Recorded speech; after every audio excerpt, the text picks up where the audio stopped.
मानव ब्रह्मानंद समाना।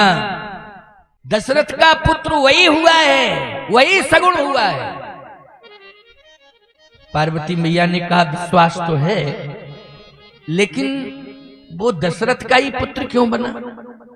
पूरे ब्रह्मांड में एक दशरथ को चुना बाप के रूप में, पिता के रूप में।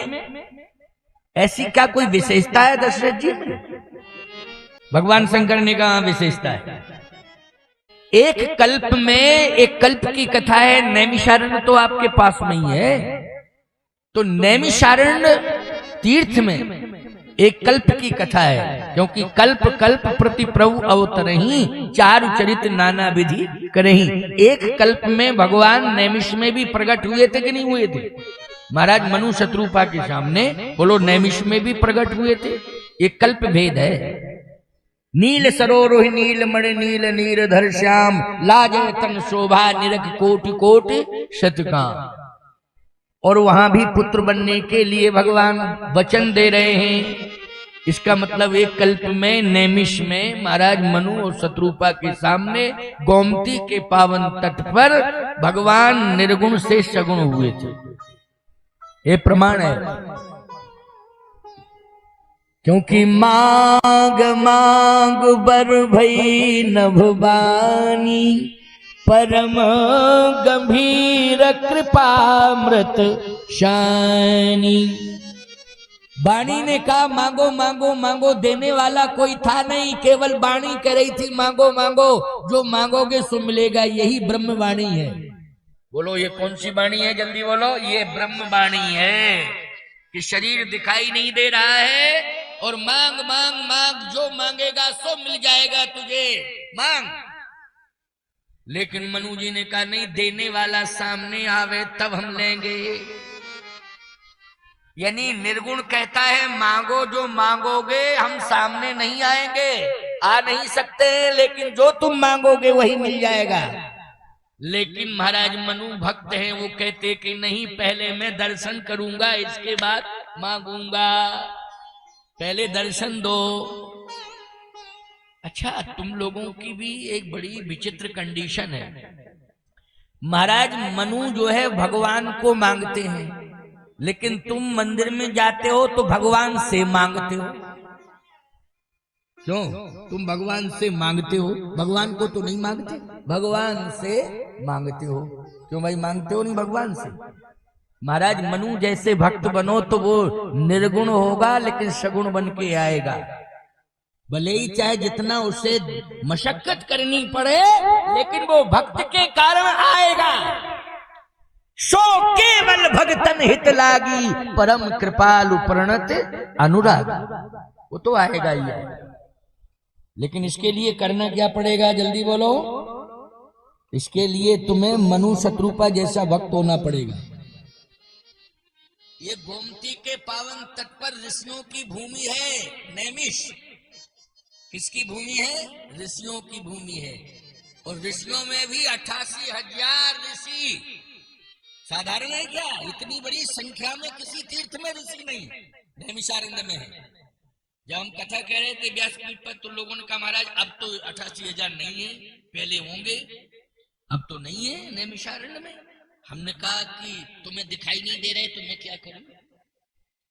बोले अच्छा, यहाँ आपको दिखाई दे रहे हैं? हमने कहा हाँ दिखाई दे रहे हैं, कुछ ज्यादा ही दिखाई दे रहे। बोले कैसी बात कर रहे हैं आप? हमने कहा हम सही बात कर रहे हैं, तुम कर रहे हो कैसी बात, तो तुम जानो, तुम्हारा काम जानो। बोले हमको समझा दो। हाँ, हमने कहा अब तुम समझने की कोशिश करो तो समझाओ। नहीं, तुम तो करे कैसी बात कर रहे हो। अब जब संतई से कहोगे कैसी बात कर रहे हो तो क्या समझावे? हाँ, अब तुम अगर समझने की कोशिश कर रहे हो तो मैं समझा रहा हूं। मैंने कहा मैं नैमिष की परिक्रमा करता हूं, और जिस वृक्ष पर भी मेरी दृष्टि जाती है उस वृक्ष में हम संत का दर्शन कर लेते हैं। और ईमानदारी के साथ बताओ, लाखों वृक्ष अभी नैमिष में है, उनमें संतों का ही वास है। किसका वास है? संतों का वास है। ये वृक्षों को तुम केवल पेड़ मत समझा करो, इनमें देवों का वास है। अच्छा सही बताओ, पीपल में किसका वास है? बोलो, भगवान नारायण का वास है कि नहीं? है कि नहीं? वृक्षों में वास होता है कि नहीं होता है? आंवले में किसका वास है? देवताओं का वास है। धन्वंतरी का वास किस में है? बोलो भाई, सोचिए जरा, विचार करिए। मैंने कहा जितने भी वृक्ष हमें नैमिष में दिखाई दिए हैं, हमने प्रणाम किया है उन वृक्षों को, उनमें संतों का दर्शन किया है, क्योंकि वृक्ष हमें श्वास दे रहे हैं। हमारी श्वास चल रही है तो बोलो, श्वास की गति जो चल रही है, ऑक्सीजन मिल रहा है, वो किससे मिल रहा है? जल्दी बोलो। वृक्षों से मिल रहा है। अच्छा, श्वास यदि हमें मिल रही है वृक्षों से, तो बोलो उसमें हमें निश्चित रूप से महात्मा और परमात्मा का वास समझना चाहिए, अनुभव करना चाहिए कि नहीं करना चाहिए? अनुभव करना चाहिए। इसलिए मैंने कहा कि जो व्यक्ति मैं संकल्प के साथ कहता हूं, दावे के साथ, गांव वालों, शहर वालों, कस्बा वालों, ज्यादा से ज्यादा वृक्ष यदि तुम लगा दोगे तो जहां ज्यादा वृक्ष होंगे वही नैमिषारण्य तीर्थ बन जाएगा। प्यारे, नैमिषारण्य तीर्थ बन जाएगा। तुम अपने गांव को भी नैमिषारण्य तीर्थ बना सकते हो, बशर्ते वृक्ष ज्यादा लगाओ। अच्छा, जब अरण्य, नैमिषारण्य अरण्य था तभी तो संत गए वहां। अगर अरण्य नहीं होता तो साधु क्यों जाते? उसका नाम क्यों नैमिषारण्य होता? अरण्य गए, अरण्य था तभी संत गए। इसका मतलब है साधु संत भी वृक्षों से प्रभावित होते हैं। किससे प्रभावित होते हैं? वृक्षों से। अपने गांव को नैमिषारण्य बना सकते हो अगर ज्यादा से ज्यादा वृक्ष लगाओ। हर जगह वृक्ष ज्यादा होने चाहिए, क्योंकि आज वृक्षों के अभाव में बीमारियां बढ़ रही हैं, और ऐसी ऐसी बीमारियां आ रही हैं कि डॉक्टर भी नहीं पकड़ पा रहा उन बीमारियों को। जब ज्यादा गहरी बीमारी पहुंच जाती है तब डॉक्टर कहता अब समझ में आया ये बीमारी है। तो इसका मतलब ये है कि कपड़ा धुलते धुलते जब पहनने के लायक होता है तो फटने के दिन आ जाता है, और इंसान समझते समझते समझने के लायक होता है तो मरने के दिन आ जाता है। जब बीमारी पकड़ में आई तब मरने का समय आ गया।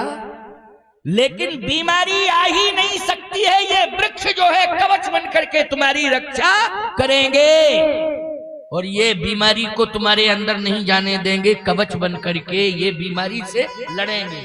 इसी को कहते हैं रोग प्रतिरोधक क्षमता। इसी का नाम है रोग प्रतिरोधक क्षमता। इसलिए नैमिषारण्य की महिमा किससे है? जल्दी बोलो। वृक्षों से। और वृक्षों के कारण कौन पहुंचे हैं? ऋषि मुनि महात्मा। और ऋषि मुनि महात्माओं के कारण कौन पहुंचे हैं? मनु शत्रुपा। और मनु शत्रुपा के कारण कौन पहुंचे हैं? बोले निर्गुण से ब्रह्म सगुण बन करके पहुंच गया है मनु और शत्रुपा। इसलिए क्रम बना हुआ है।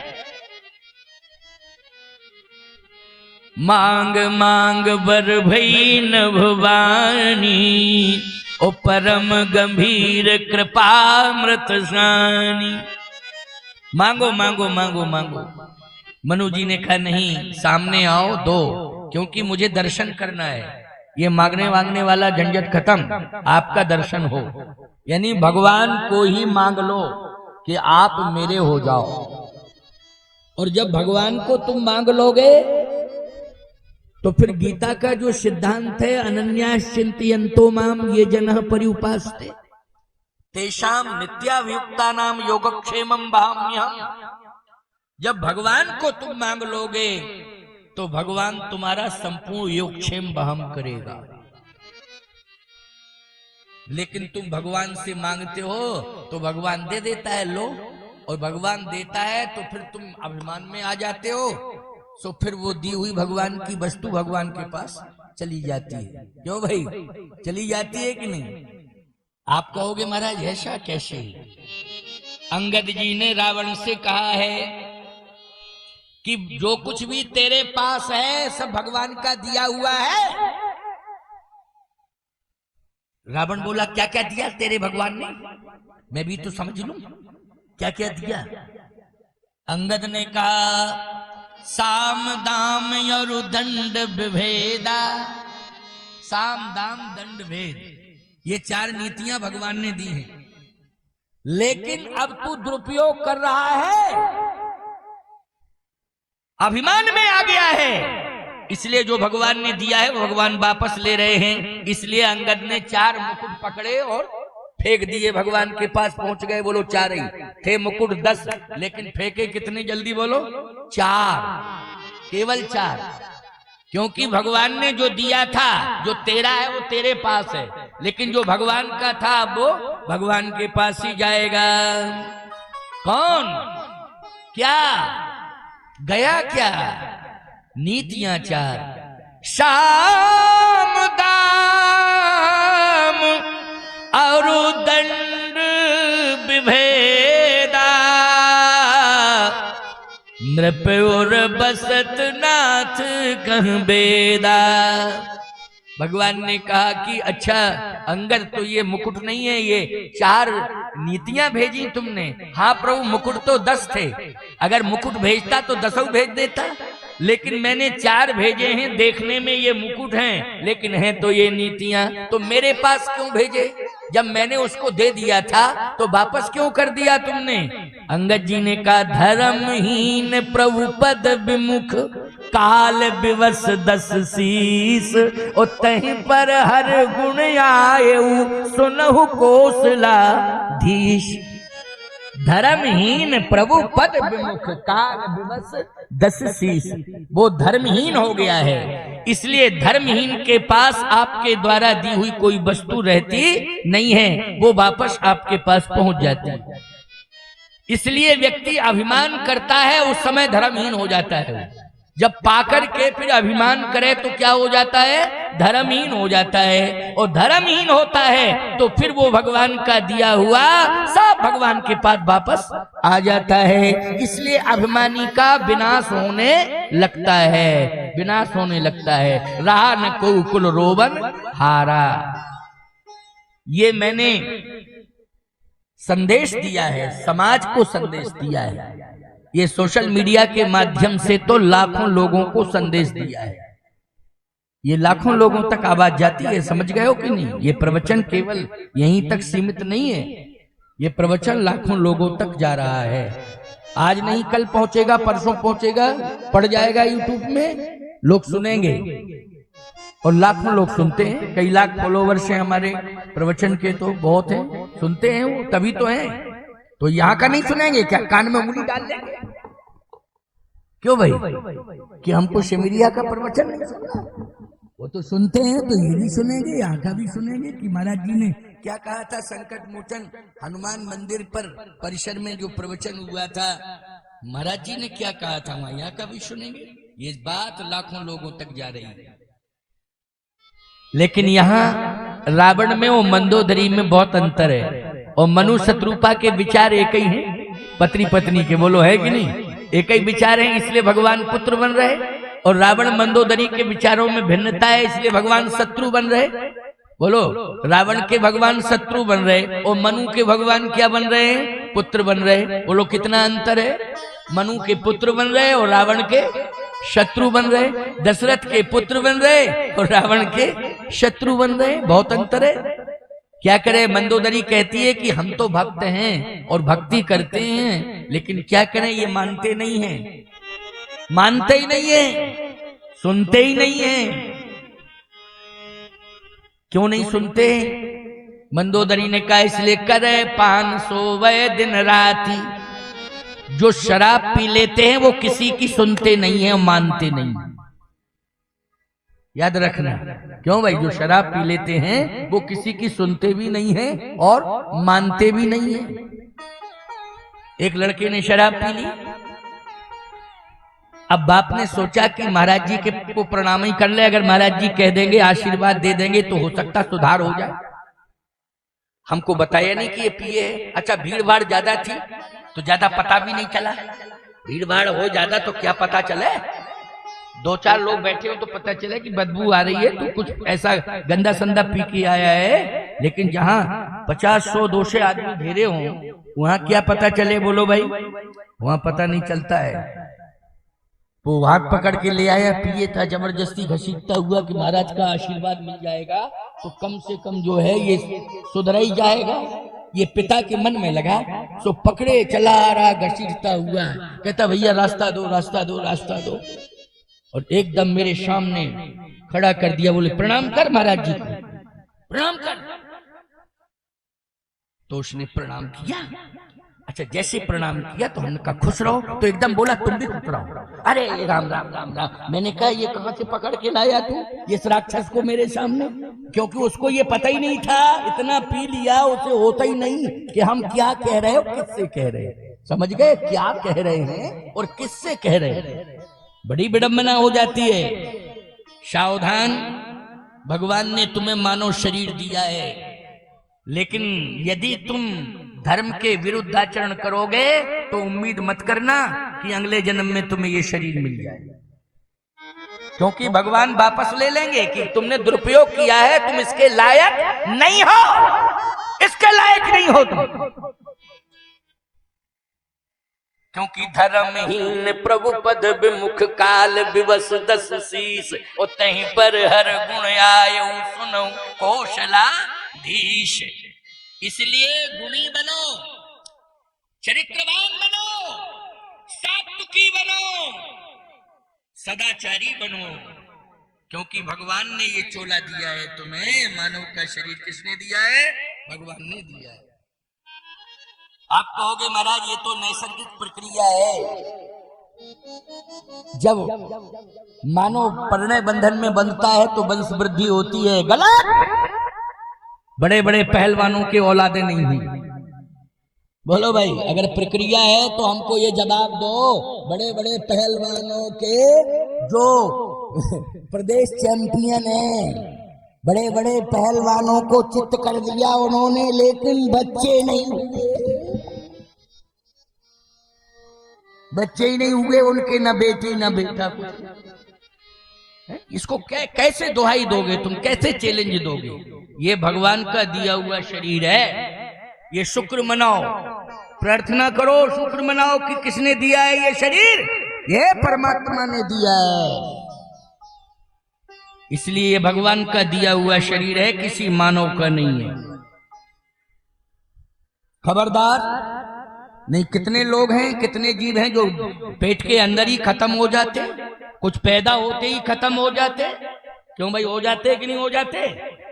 इसलिए प्रार्थना करो ईश्वर से कि हे प्रभु आपने बड़ा अनुग्रह किया है हमारे ऊपर, अब आप जैसा हमें मार्गदर्शन दो वैसा ही हम करें। तो भगवान कहेंगे हमारी कथा हो रही है सिमरिया संकट मोचन हनुमान पर, वहां सुन लेना और जैसा संत बतावे उस पर चल, हम तुम्हें स्वीकार कर लेंगे, तुम्हारा कल्याण कर लेंगे। तो प्यारे मनु और शत्रुपा दोनों ने नैमिषारण तीर्थ की ओर प्रस्थान किया। वैभव महत्व नहीं दिया उसे। क्यों? बोले वैभव मिल गया था, जब तक रहे तब तक रहे। नहीं नहीं, वैभव मिला, राज्य मिला, राजा बनकर के रहे, लेकिन अब तो हमें भगवान का दर्शन करना है। क्या करना है? भगवान का दर्शन करना है। राज्य छोड़ दिया, कहा चलो चले।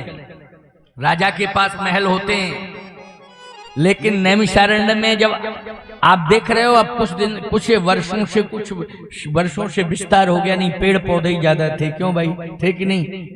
पूज्यपाद स्वामी श्री नारदानंद जी महाराज जब रहते थे तब वृक्ष बहुत थे, उनके बीच में ही महाराज रहते थे, कुटियां बना करके रहते थे हैं, और सभी संत वहां रहते थे।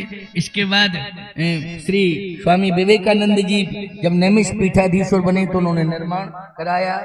हमारा विवेकानंद जी का बहुत साथ था, कई वर्षों तक हम लोगों ने कथा कही एक साथ जो है, लेकिन उन्होंने विस्तार बहुत किया, बहुत बनाया। लेकिन पूज्यपाद महाराज श्री स्वामी नारदानंद जी महाराज ने तो वृक्षों के नीचे पर्ण कुटियों में संतों के साथ तप किया। कुछ लोग बैठे होंगे जिन्होंने उनका महाराज का दर्शन किया होगा या उस समय देखा होगा नैमिष में जाकर के, है ना। तो प्यारे महाराज मनु के समय का तो नैमिष कुछ और ही रहा होगा। सोचो जरा, राजमहल छोड़ दिया, कहा कहां जा रहे हैं? संतों के पास जा रहे हैं, क्योंकि संत तप कर रहे हैं गोमती नदी के तट पर। शत्रुपा से नहीं कहा कि तुम चलो, लेकिन संस्कार हैं शत्रुपा जी के जीवन में। उन्होंने कहा नहीं, जहां आप जाएंगे पीछे पीछे मैं भी चलूंगा। तो मैं तो नैमिषारण्य जा रहा हूं। शत्रुपा जी ने कहा मैं भी नैमिषारण्य चलूंगी। कहा बेटा राजा बन गया है तो तुम राजमाता बन करके रहो, क्योंकि बेटा राजा है तो राजा की माँ राजमाता। अभी महारानी वाला सम्मान मिला था, अब राजमाता वाला सम्मान मिलेगा। शत्रुपा जी ने कहा सम्मान तो बहुत ले लिया और बहुत मिला, लेकिन भगवान नहीं मिला है। जहां भगवान मिलेगा वहीं मैं चलूंगा। सम्मान बहुत मिला लेकिन भगवान नहीं मिला, जहां भगवान मिलेगा वहीं मैं चलूंगी। प्यारे, एक बात पर तो तुम्हें यकीन करना पड़ेगा, आज प्रजातंत्र में सब घर घर के राजा हैं, अपने अपने घर के सब राजा। राजतंत्र तो समाप्त हो गया, लेकिन प्रजातंत्र में सब घर घर के राजा हैं कि नहीं, अपने अपने घर के राजा हो। लेकिन तुमने भवन बना लिए, महल बना लिए, मकान बना लिए, आज के घर महलों जैसे ही तो बन रहे हैं, लेकिन तुम्हें भगवान नहीं मिला। लेकिन भगवान कहां मिला, अनुभव करो। यहाँ संकट मोचन मंदिर में दर्शन किया हनुमान जी का, तो उनके हृदय में आपने भगवान का दर्शन किया। और अब राम कथा सुन रहे हो तो राम कथा में आपको अनुभव हो रहा है, भगवान का अनुभव हो रहा है कि भगवान है। विश्वास हो रहा है कि नहीं हो रहा है? आपको त्याग करना पड़ेगा। अगर त्याग नहीं करोगे तो ये जीवन ऐसे ही चला जाएगा। महाराज मनु ने कहा ठीक है शत्रुपा, अगर तुम्हारा मन नैमिषारण्य में रहने का है तो चलो मेरे साथ। शत्रुपा जी ने कहा मैं कहीं भी रहूं, बेटा राजा बन गया, आशीर्वाद देती रहूंगी, क्योंकि दूर से ही आशीर्वाद पहुंच जाता है कि नहीं। आशीर्वाद में एक क्षमता है कि दूर से ही पहुंच जाता है आशीर्वाद, और आशीर्वाद पहुंच जाता है और लग भी जाता है। लेकिन भोजन जब पास में ले जाओ तब वो शरीर के अंदर जाता है, तब शरीर को लगता है कि दूर से ही कर दोगे। अच्छा, लड़का तुम्हारा बेंगलोर में नौकरी कर रहा है और माँ बाप बैठे हैं गांव में, अब वो लड़का और बहू थाली में भोजन लगाए, कह लो पालो पालो पालो, भूख बुझ जाएगी क्या? 800-900 किलोमीटर की दूर से भूख बुझ जाएगी? नहीं। लेकिन अगर माँ बाप यहीं से 900 किलोमीटर आशीर्वाद भेज देंगे तो बोलो पहुंच जाएगा कि नहीं पहुंच जाएगा आशीर्वाद? आशीर्वाद में बड़ी ताकत है। तो शत्रुपा जी ने कहा कि अभी तो मैंने रह करके वात्सल्य दिया ना बेटे को, और जो भी था वैभव राज्य सब तो दे दिया बेटे को, लेकिन भगवान नहीं मिला। अब आशीर्वाद तो मिलता रहेगा, मैं नैमिषारण्य में भी रहूंगी, वहीं से आशीर्वाद देती रहूंगी, लेकिन भगवान नहीं मिल रहा है यहाँ राजमहल में। भगवान की तलाश में आप जा रहे हैं और दर्शन करेंगे तो मैं भी भगवान का दर्शन करूंगी। बोलो दोनों के एक ही विचार हैं कि नहीं? और मंदोदरी कह रही है कि चलो भगवान का दर्शन करें, रावण कहता हम ही भगवान। किस भगवान की बात कर रही है तू? मैं ही भगवान हूँ, मुझे भगवान मान। कौन भगवान? भगवान भगवान। बोलो अंतर है कि नहीं? मंदोदरी में और रावण में अंतर है। लेकिन मनु और शत्रुपा को भगवान पुत्र के रूप में मिल रहे हैं, दोनों के एक ही विचार हैं। इस विचार की पुष्टि गोस्वामी तुलसीदास जी ने की है। पंथ जात सो हत मत धीरा, पंथ जात सो हत मत धीरा, पंथ जात सो हत मत धीरा, पंथ जात सो हत मत धीरा, ज्ञान भगति जनु धरे शरीरा, ज्ञान भगति जनु धरे शरीरा, पहुँचे जाए धेनुमति तीरा, पहुँचे जाए धेनुमति तीरा, हर्ष नहाने निर्मल नीरा, हर्ष नहाए निर्मल नीरा, हर्ष नहाने निर्मल नीरा, पहुंचा। गोमती मैया में स्नान किया। संत जो तट पर भजन कर रहे थे, तप कर रहे थे, उन सबको प्रणाम किया। सभी संतों से आशीर्वाद लिया और भगवान का स्मरण किया। किस भगवान का? ब्रह्म सच्चिदानंद का। सुमरई ब्रह्म सच्चिदानंदा, ब्रह्म सच्चिदानंद। ये ब्रह्म सच्चिदानंद कौन है? सच्चिदानंद रूपाय विश्वोत्पत्त्यादि हेतवे तापत्रय विनाशाय श्री कृष्णाय वयम नुमः। यही तो है ब्रह्म सच्चिदानंद। विश्वोत्पत्त्यादि हेतवे, विश्व की उत्पत्ति का जो हेतु है वही है ब्रह्म सच्चिदानंद। ये सृष्टि और ये ब्रह्मांड बोलो किसके हाथ में है? ब्रह्म के हाथ में ही है ये ब्रह्मांड। ब्रह्मा विष्णु महेश ये तीनों शक्तियां उसके अधीन है, उसके अधीन है। जासु अंश तय उपजय नाना शंभु विरंच विष्णु भगवाना। तो आज महाराज मनु ने शत्रुपा ने दोनों ने ब्रह्म का चिंतन किया। सुमरई ब्रह्म सच्चिदानंद। जब ब्रह्म सच्चिदानंद का सुमरण किया तो वाणी सुनाई दी, ब्रह्मनाद, इसको कहते हैं ब्रह्मनाद। महाराज मनु ने कहा नहीं, वाणी से काम नहीं चलेगा, दर्शन देने आओ, आपका सामने दर्शन करना चाहता हूं। वाणी ने कहा कि मैं दे तो सकती हूं लेकिन मैं आ नहीं सकती हूं, ये वाणी कह रही है। तो ब्रह्म ने कहा कि मैं असमर्थ हूं, क्योंकि वाणी के माध्यम से ब्रह्म बोला। किसके माध्यम से? वाणी के माध्यम से बोला।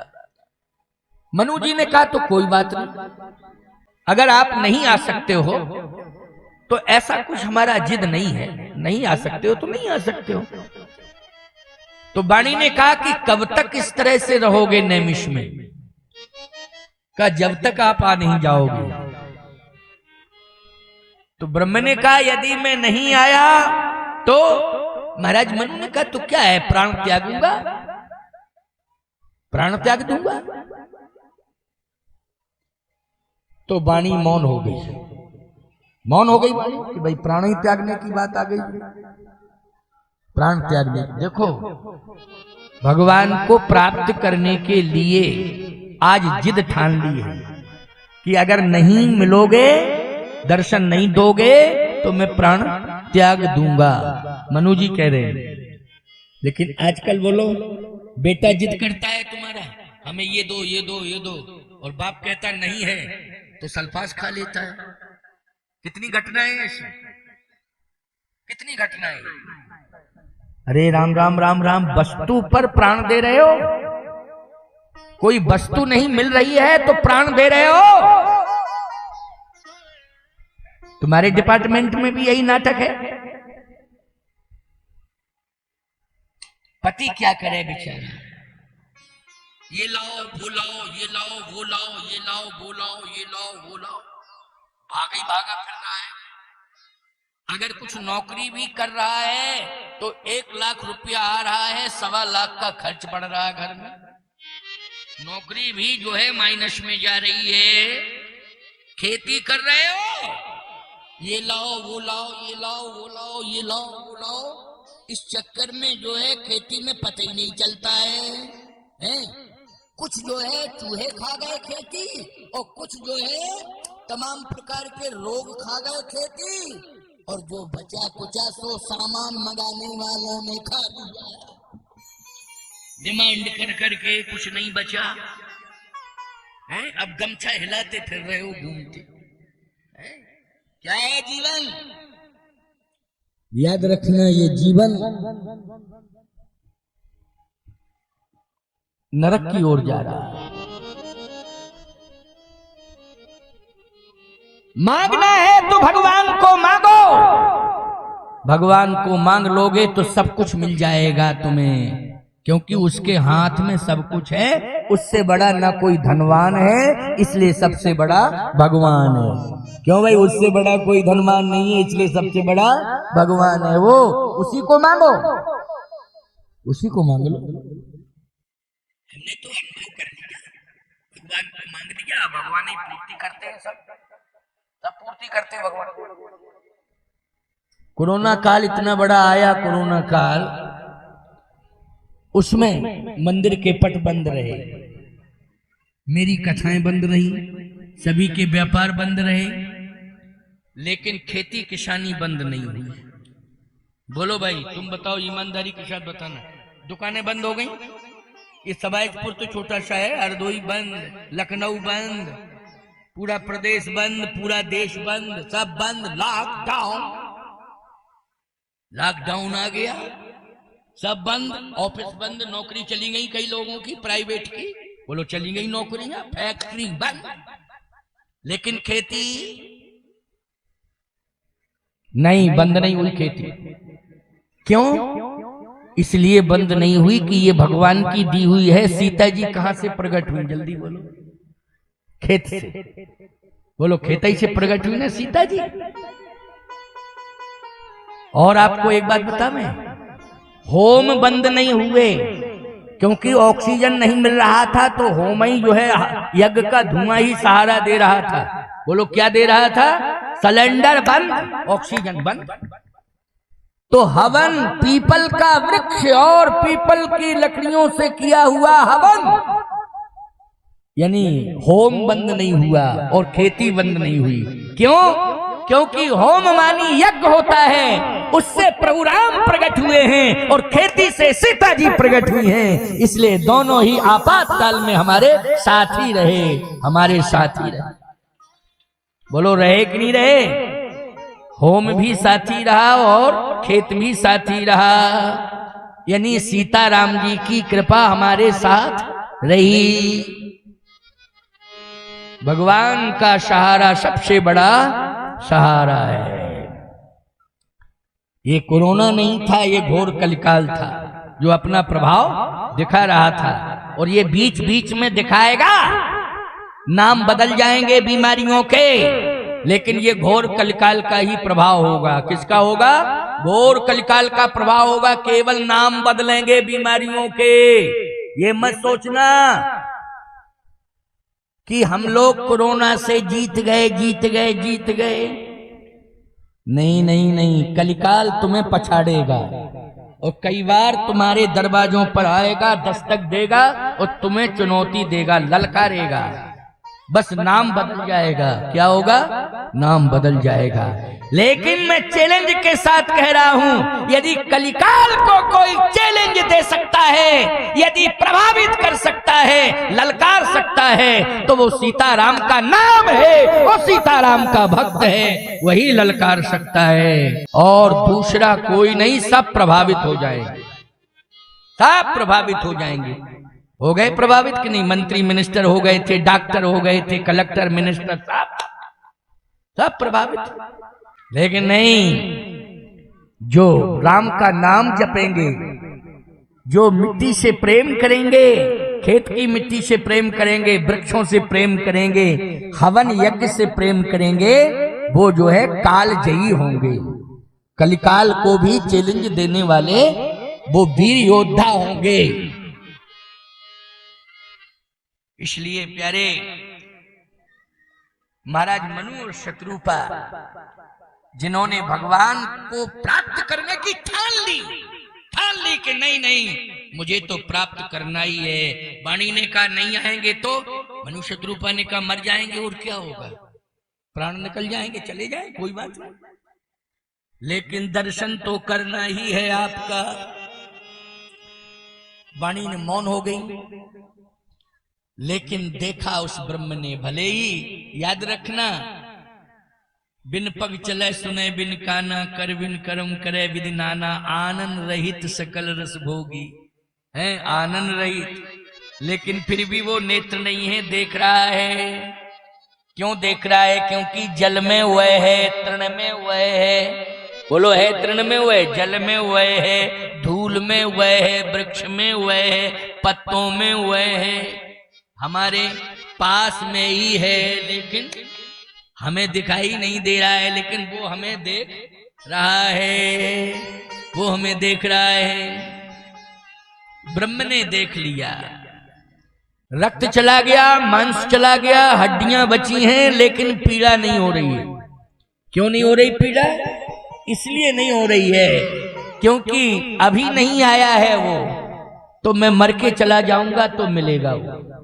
क्यों? अभी नहीं आया तो मर के जाऊंगा तो मिलेगा वो, इसलिए पीड़ा नहीं है। यही विश्वास तुम्हें करना चाहिए कि कोई बात नहीं है, अभी हम कथा सुन रहे हैं, अभी हम पूजन कर रहे हैं, भजन कर रहे हैं, यजन कर रहे हैं, अच्छे काम कर रहे हैं, सत्कर्म कर रहे हैं, परमार्थ कर रहे हैं, परोपकार कर रहे हैं, समाज सेवा कर रहे हैं, राष्ट्र सेवा कर रहे हैं, दीन दुखियों की सेवा कर रहे हैं। अगर अभी भगवान नहीं मिलेगा तो मरने के बाद अवश्य मिलेगा वो, उसका धाम भी मिलेगा और वो भी मिलेगा।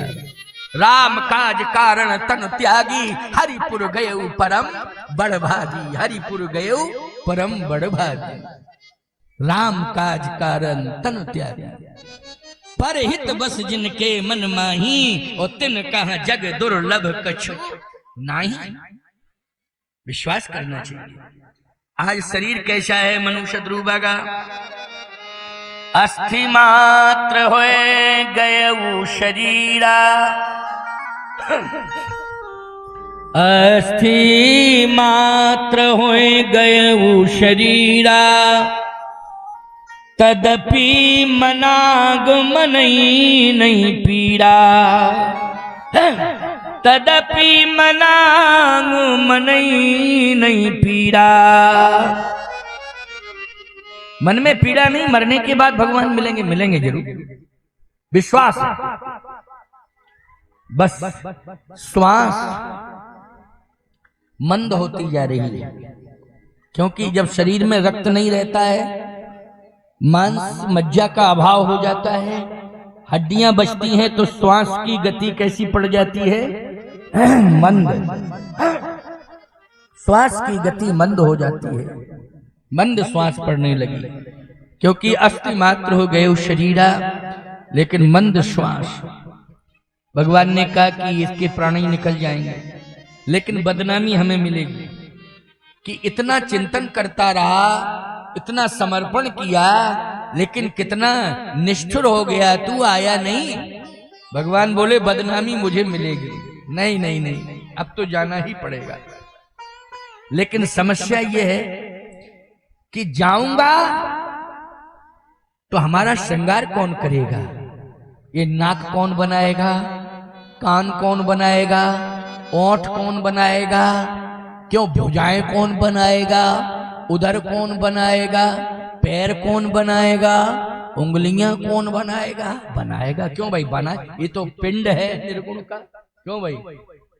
अब बनाएगा कौन? जिसकी आकृति है वही सगुण है। क्यों भाई? जिसकी आकृति है वही सगुण है। हमारी संस्कृति निर्गुण है, लेकिन जब आकृति बन जाती है तो वही संस्कृति सगुण हो जाती है। वही संस्कृति क्या हो जाती है? सगुण हो जाती है। कौन बनाएगा, कौन करेगा श्रृंगार? तो याद रखना, भगवान का श्रृंगार भक्तों ने किया है। किसने किया है? भक्तों ने किया है भगवान का श्रृंगार। इसलिए माता कौशल्या महान भक्त है, तो भगवान का श्रृंगार करेंगी। वो जब जन्म के बाद एक बार जननी अनुवाए, और कर श्रृंगार पलना पोड़ाए। बोलो, उस ब्रह्म का श्रृंगार जब जन्म हुआ तो जन्म के बाद कौशल्या जी ने किया। लेकिन सबसे बड़े भक्त हैं कौन? भगवान शिव। इसलिए निर्गुण का श्रृंगार शिव ने किया है। निर्गुण का श्रृंगार किसने किया है? शिव ने।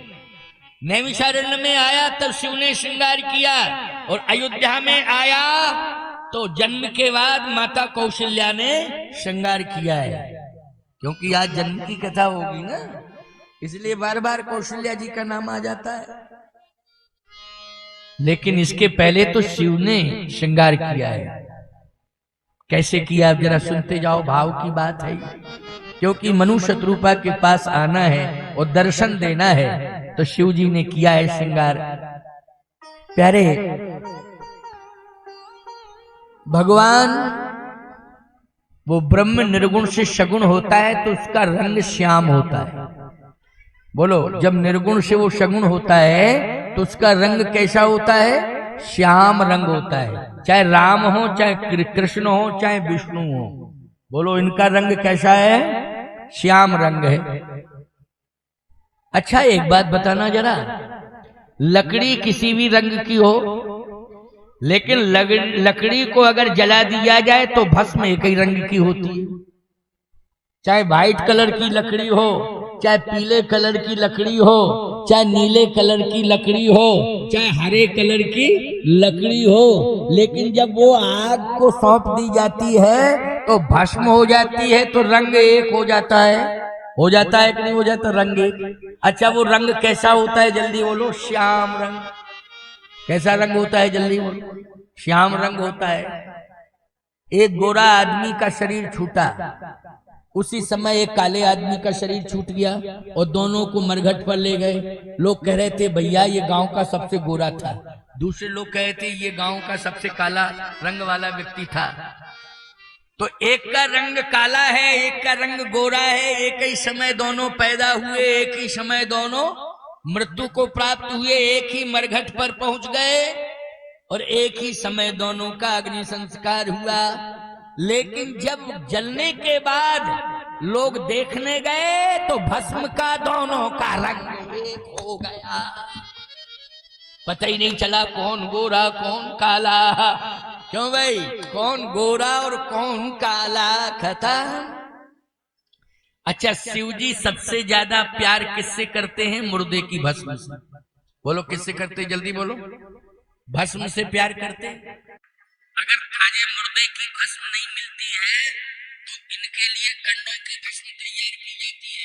नहीं मिले, नहीं मिला, जबरदस्ती मार के भस्म बनाओगे? जब नहीं कोई मरा है तो जबरदस्ती मार के बनाओगे भस्म। लेकिन ऐसे है भैया, लकड़ी और कंडे की सहारे ले लो तो रोज भस्म तैयार हो जाती है कि नहीं हो जाती? तो सावधानी से मेरी बात को सुनना, बहुत महत्वपूर्ण बात है। राम कृष्ण नारायण की परंपरा वैष्णव परंपरा है। कौन सी परंपरा है?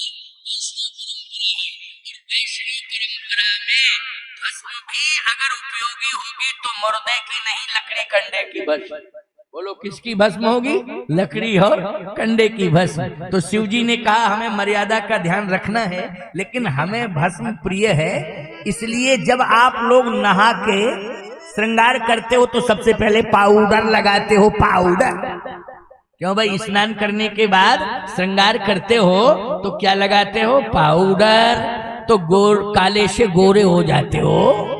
है पाउडर जैसे रंग का होगा वैसे ही चेहरा हो जाता है। आजकल के पाउडर तो बड़े विचित्र पाउडर हो गए। ऐसे पाउडर लगते हैं कि लगा लो तो बहुत अच्छे हो, जरा सा पसीना आवे तो पता चलता कौन सी बीमारी हो गई चेहरे में। ये बीमारी कौन सी हो गई, कौन सा चर्म रोग हो गया है ना? इसलिए ज्यादा ये सौंदर्य प्रसाधनों पर विश्वास नहीं किया करो। महंगे हो गए, खर्चे बढ़ रहे हैं। जो परमात्मा ने दिया है बस उसी को स्वीकार करो। समय समय पर कोई उत्सव महोत्सव हो अलग बात है, क्यों भाई?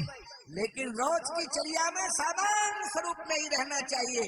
परमात्मा ने जैसा दिया है रूप रंग, क्यों भाई? जैसा हमको शरीर दिया है, जो बनावट दी है, जो रंग दिया है, जो स्वरूप दिया है, हम उसी में खुश हैं। क्या है? उसी में हम खुश हैं। एक हमारे साथी हैं, हम आत्मा हो गए, एक साथ पैदा हुए थे, जन्म के साथ ही लगभग 6 घंटे का अंतर था। लेकिन हम आत्मा हो गए, वो पंडित हो गए, शास्त्री गृहस्थी में चले गए। तो एक बार आए मेरे पास, तो मैंने कहा यार एक बात समझ में नहीं आ रही। क्या? मैंने कहा कि मेरे बाल सफेद हो गए, तेरे सफेद ही नहीं हो रहे। क्या करता है ये तो बता भाई। 6 घंटे का डिफरेंस है, ज्यादा नहीं है। क्यों? जन्म एक ही साथ हुआ, 6 घंटे का अंतर है। लेकिन तू अभी तक तेरे काले और मेरे सफेद हो गए, उम्र हमारी भी तेरी बराबर की है। बोले ये खिजाब लगा हुआ है काला काला। मैंने कहा अच्छा। बोले रंग हो जाता है इस पर। कोई रंग होता है जो सफेद बाल को काला कर देता है, पता नहीं उसका क्या। यहाँ तो हमें गांव में कम लोग दिखाई दे रहे हैं खिजाब वाले, क्योंकि नहीं तो शहरों में देखो तो 90 साल का भी चकाचक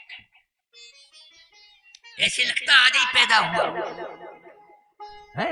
ऐसा सज धज के आएगा, मेकअप करके आएगा, बुढ़ापा छिपाएगा। लेकिन बुढ़ापा क्या छिपाओगे तुम? कितना कलर कर लो, कितना भी श्रृंगार कर लो, लेकिन काल ललकार रहा है कि उम्र हो गई, मैं आ रहा हूं। तो रात को रो रहा है, नींद नहीं आ रही है, क्योंकि अब जाने वाला समय आ गया है। मौत से भी कभी डरना नहीं प्यारे। क्यों? मौत क्या करेगी? प्राण लेगी। लेकिन यदि हमारे जीवन में भक्ति होगी तो मौत प्राण लेगी, लेकिन मेरी भक्ति मुझे भगवान का दर्शन कराएगी, भगवान का धाम दिलाएगी, भगवान के धाम को जाएंगे। अब डरने की क्या जरूरत है?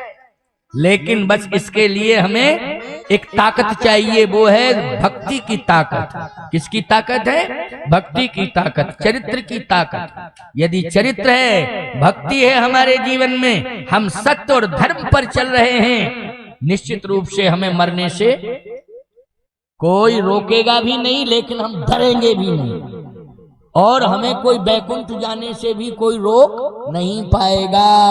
अगर मौत से नहीं रोक पाएगा तो बैकुंठ जाने से भी नहीं रोक पाएगा, कोई नहीं रोक पाएगा। इसलिए प्यारे, आज मनु शत्रुपा का प्रसंग आपको यही तो प्रेरणा दे रहा है कि शिवजी ने भस्म लगाई। श्रृंगार कर रहे हैं ना, तो पूरे शरीर में पहले क्या लगाई? भस्म, क्योंकि भस्म के प्रेमी हैं। जैसे तुम पाउडर लगाते हो ना स्नान के, ऐसे ही शंकर जी ने क्या लगाया? भस्म। और भस्म का रंग कैसा होता है? मैंने क्या बताया अभी? सांवला होता है, बोलो होता है ना, श्याम वर्ण होता है। इसलिए वो ब्रह्म निर्गुण से सगुण हुआ तो रंग कौन सा आ गया? श्याम रंग आ गया, क्योंकि शिवजी ने भस्म लगा दी।